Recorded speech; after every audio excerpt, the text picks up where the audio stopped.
বুকের উপরে হাত বাঁধন 5টি শহীদ হাদিস আছে, নাভির নিচে হাত বাঁধন 3টি জাল জয়ীফ হাদিস আছে। আপনাকে আমি কষ্ট দিতে আসি। রাখলে বুকের উপরই রাখতে হবে, এটাই সহিহ ইবনে খুজাইমা এবং বুখারীর হাদিস দ্বারা প্রমাণিত। যে হাদিসগুলোতে বুকের উপর বলা হয়েছে প্রত্যেকটা হাদিস আলাদা আলাদা ভাবে, প্রত্যেকটা হাদিসই দুর্বল, এককভাবে সহিহ কোনো হাদিস নেই। কিন্তু রাখলে বুকের উপরই রাখতে হবে, এটাই সহিহ ইবনে খুজাইমা এবং বুখারীর হাদিস দ্বারা প্রমাণিত।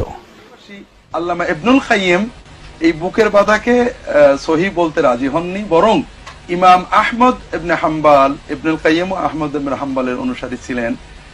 ইমাম আহমদ ইবনে হাম্বাল নাভির নিচে বা উপরে বাঁধতে বলেছেন, বুকে বাঁধাকে তিনি মাকরু বলেছেন, যে কারণে ইবনুল কাইয়্যিম বুকে বাঁধার হাদিসকে সহিহ বলতে উনি আপত্তি করেছেন। লাম ইয়াকুল আলা সদরিহি ইল্লা মুআম্মাল, এই একমাত্র ব্যক্তি ছাড়া কেউ বুকের উপর কথা বলিনি, সে দুর্বল।